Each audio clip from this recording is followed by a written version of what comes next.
Malaking balita na naman para sa Los Angeles Lakers dahil matapos nilang palakasin ang kanilang starting lineup, nagawa rin nilang punan ang isa pang mahalagang pangangailangan sa ilalim ng ring.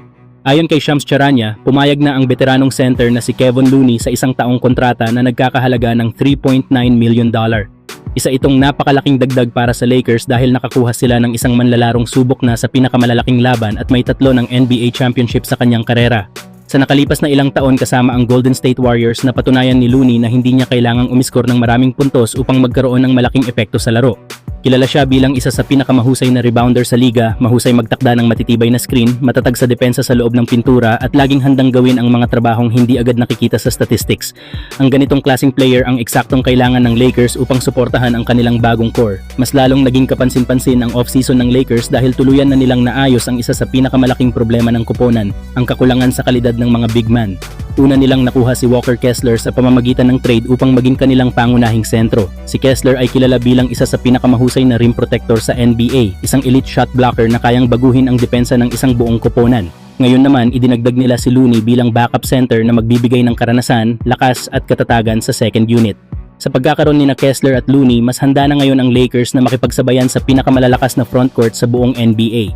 Hindi man madaling pigilan ang mga superstar na tulad nina Nikola Jokic at Victor Wembanyama, mayroon na silang dalawang sentrong kayang makipagsabayan sa rebounding, rim protection at pisikal na laban sa ilalim ng basket.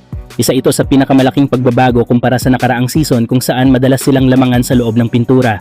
Ngunit habang naayos ang problema sa center position, may panibagong butas namang kailangang punan ang Lakers matapos lumipat si Rui Hachimura sa Los Angeles Clippers. Dahil dito, kulang na sila ngayon ng isang athletic wing defender na kayang bantayan ang pinakamahuhusay na scorer ng kalaban. Dito pumapasok ang pangalan ni Jonathan Kuminga. Ayon sa ulat ni Broderick Turner ng LA Times, handa ang Lakers na ialok sa kanya ang 2 taong kontrata na nagkakahalaga ng $20 million. Patuloy ring gumagawa ng paraan ang front office upang magkaroon ng mas malaking salary flexibility sakaling kailanganing taasan pa ang alok.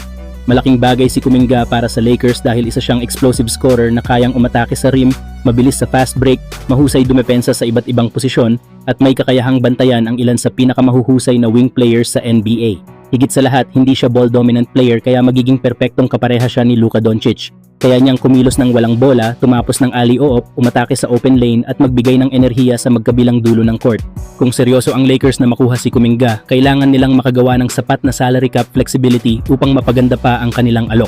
Kapag nagawa nila ito, posible nilang makumpleto ang roster na may tamang balanse ng depensa, laki, athleticism at karanasan, isang lineup na may kakayahang makipaglaban sa sinumang kalaban sa Western Conference.